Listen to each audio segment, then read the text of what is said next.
ಬಿಡದಿ ರೆಡಿನಾ ಬಿಡದಿ ಟೌನ್ಶಿಪ್ ವಿಚಾರದಲ್ಲಿ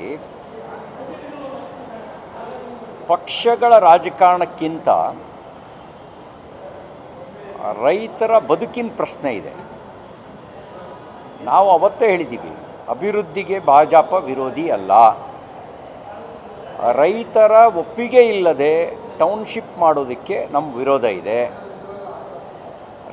ರೈತರ ಬದುಕಿನ ಸಮಾಧಿಯ ಮೇಲೆ ಟೌನ್ಶಿಪ್ ಮಾಡೋದಕ್ಕೆ ನಮ್ಮ ವಿರೋಧ ಇದೆ. ರೈತರ ಒಪ್ಪಿಗೆ ತಗೊಂಡು ಟೌನ್ಶಿಪ್ ಮಾಡಿ. ಯಾವುದೇ ಒಂದು ಯೋಜನೆ ಮಾಡಬೇಕಾದ್ರೆ 90% ಜನ ಒಪ್ಕೊಂಡ್ಬಿಡ್ತಾರೆ, 10% ಜನ ವಿರೋಧ ಮಾಡ್ತಾರೆ.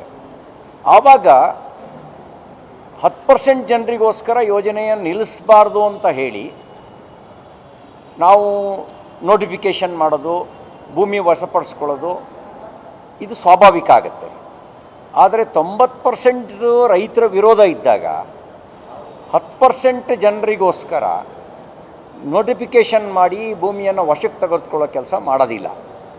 ನಾವು ಗಮನಿಸ್ತಾನೆ ಇದ್ದೀವಿ, ರೈತರು ನಿರಂತರವಾಗಿ ಹೋರಾಟಕ್ಕೆ ಕೂತಿದ್ದಾರೆ, ತನ್ನ ಆಕ್ರೋಶವನ್ನು ವ್ಯಕ್ತಪಡಿಸ್ತಾ ಇದ್ದಾರೆ.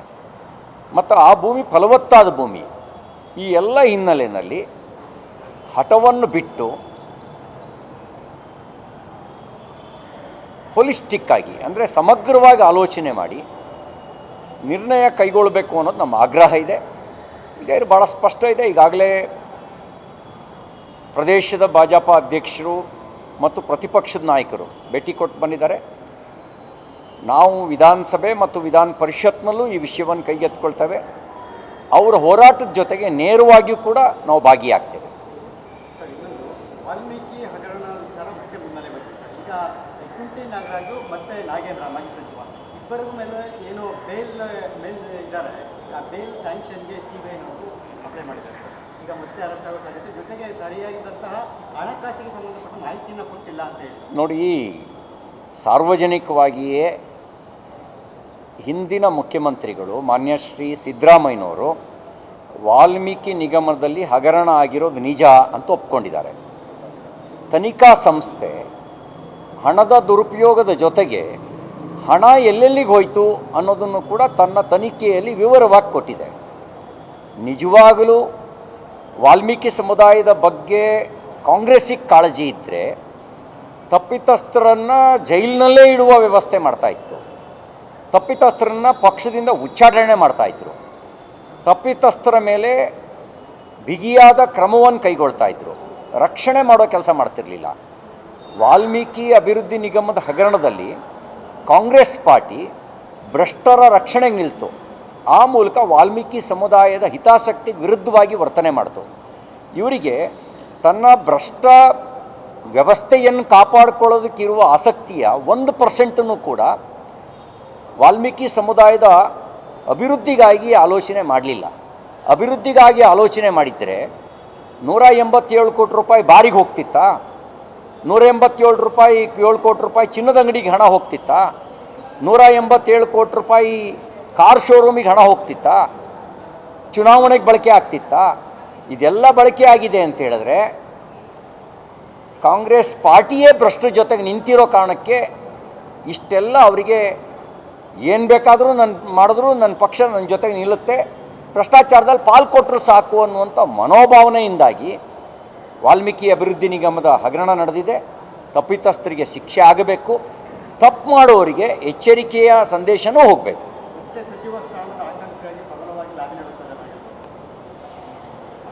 ನಾವು ನೋಡಿ ವೈಯಕ್ತಿಕವಾಗಿ ಪರವಿರೋದಕ್ಕೆ ಹೋಗಲ್ಲ. ವಾಲ್ಮೀಕಿ ನಿಗಮದಲ್ಲಿ ಹಗರಣ ಆಗಿರೋದು ನಿಜ.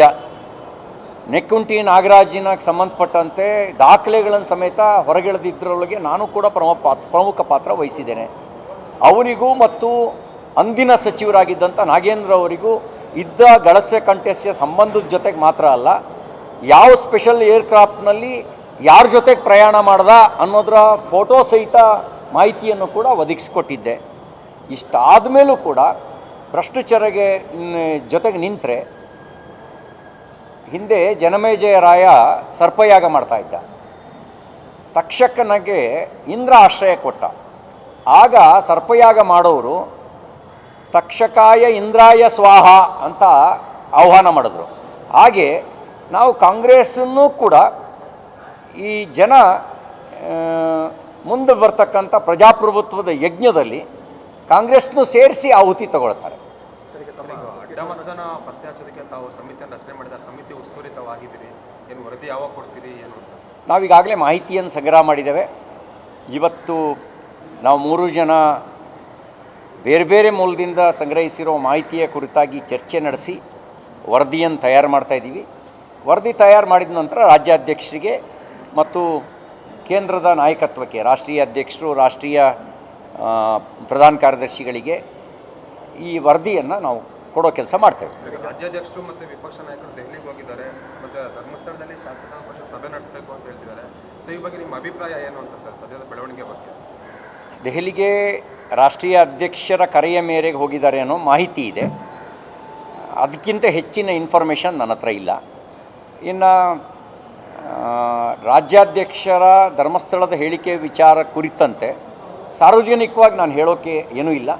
ನಮಗೆ ವಹಿಸಿರುವಂಥ ಕೆಲಸ ಸತ್ಯ ಶೋಧನೆಯನ್ನು ಮಾಡಿ ವರದಿ ಕೊಡೋದು. ನಾವು ಇಂಟ್ರೀಮ್ ರಿಪೋರ್ಟನ್ನು, ಅಂದರೆ ಪ್ರೈಮರಿ ರಿಪೋರ್ಟ್ನ ಇವತ್ತು ರೆಡಿ ಮಾಡಿ ರಾಜ್ಯಾಧ್ಯಕ್ಷರು ಬಂದ ನಂತರ ಅವರಿಗೆ ಕೊಡೋ ಕೆಲಸ ಮಾಡ್ತೀವಿ. ಆಮೇಲೆ ವಿಸ್ತೃತವಾಗಿರ್ತಕ್ಕಂಥ ಅಂತಿಮ ವರದಿಯನ್ನು ಕೆಲವು ಕಾಲಗಳ ನಂತರ ಕೊಡ್ತೇವೆ. ಅಲ್ಲ, ಅವ್ರು ಬಂದ ಮೇಲೆ ನಾವು ಕೊಡ್ತೇವೆ. ಇಲ್ಲಾಂದರೆ ಏನು, ಈಗ ಟೆಕ್ನಾಲಜಿ ಇದೆಯಲ್ಲ, ಯಾವ ಮೂಲದಲ್ಲಿ ಬೇಕಾದ್ರೂ ಕೊಡ್ಬೋದು.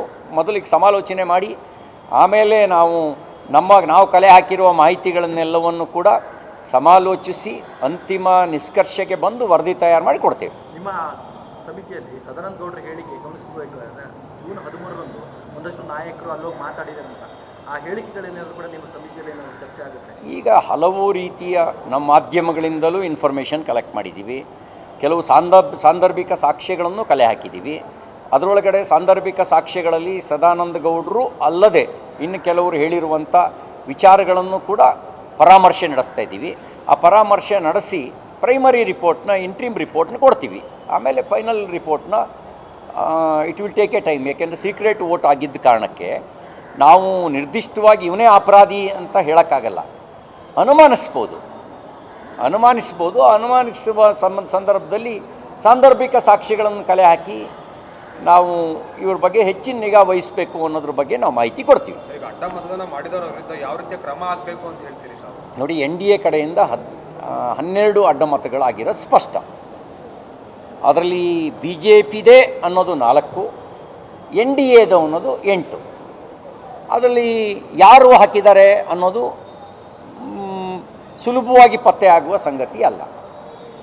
ಅದಾದ ನಂತರ ಏನು ಮಾಡಬೇಕು ಅನ್ನೋದು ಪಕ್ಷದ ಶಿಸ್ತು ಸಮಿತಿಗೆ, ಪಕ್ಷದ ವರಿಷ್ಠರಿಗೆ ಸಂಬಂಧಪಟ್ಟಿದ್ದು. ನನ್ನ ಕೆಲಸ ಮಾಹಿತಿಯನ್ನು ಸಂಗ್ರಹಿಸಿ ಕೊಡೋದಷ್ಟೇ ನಮ್ಮ ಕೆಲಸ. ಆ ಮಾಹಿತಿ ಸಂಗ್ರಹಿಸಿ ಕೊಡ್ತೀವಿ. ಈಗ ನಿಮ್ಮ ಸಮಿತಿಯಲ್ಲಿ ಮಹೇಶ್ ತೆಂಗಿನಕಾಯಿ ಅವರು ಕೂಡ ಇದ್ದಾರೆ. ಅವರು ಕೂಡ ಒಬ್ಬರು ಶಾಸಕರಾಗಿರೋದ್ರಿಂದ ಅವ್ರನ್ನ ಯಾಕೆ ಆ ಸಮಿತಿಯಲ್ಲಿ ಜಾಯಿನ್ ಆಗಿದೆ? ಯಾಕಂದ್ರೆ ಅವರು ಕೂಡ ಮತ ಹಾಕಿರ್ತಾರೆ. ಅದು ಏನೋ ಒಂದು ಕಡೆ ನಿಮ್ಮ ಪಕ್ಷದಲ್ಲಿ ಚರ್ಚೆ ಆಗ್ತಿಲ್ವಾ? ಈಗ ಎನ್ ಮಹೇಶ್ ಅವರು ಇರೋದು ಓಕೆ, ಮಾಜಿ MLA ಅವರು, ನೀವಿರೋದು ಓಕೆ. ನೋಡಿ, ಈ ಸಮಿತಿಯನ್ನು ರಚನೆ ಮಾಡಿದ್ದು ರಾಜ್ಯಾಧ್ಯಕ್ಷರು. ಆ ಸಮಿತಿಯ ರಚನೆ ಮಾಡಿದ್ದಕ್ಕೆ ಸಂಬಂಧಪಟ್ಟಂತೆ ನಾವು ಕೆಲಸ ಮಾಡ್ತಾಯಿದ್ದೀವಿ. ನಮಗೊಂದು ನಿರ್ದಿಷ್ಟವಾದ ಕೆಲಸ ಕೊಟ್ಟಿದ್ದಾರೆ, ಕೆಲಸ ಮಾಡ್ತಾಯಿದ್ದೀವಿ. ಉಳಿದ ಸಂಗತಿಗಳ ಬಗ್ಗೆ ನಾನೇನೂ ಹೇಳಕ್ಕೆ ಬಯಸೋದಿಲ್ಲ. ಪ್ರಿಯಾಂಕಾ ಖರ್ಗೆ ಸ್ಟೇಟ್ಮೆಂಟ್ ಏನು ಹೇಳ್ತೀರಿ ಸರ್? RSS ಬಗ್ಗೆ ಅವರು ಅದೇ ರೀತಿ ಒಂದು ಗದಾಪ್ರಹಾರನ ಮಾಡ್ತಾ ಬರ್ತಾ ಇದ್ದಾರೆ RSS ವಿರುದ್ಧ.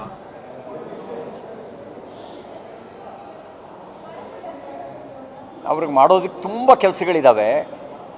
ಗಮನ ಹರಿಸಲಿ.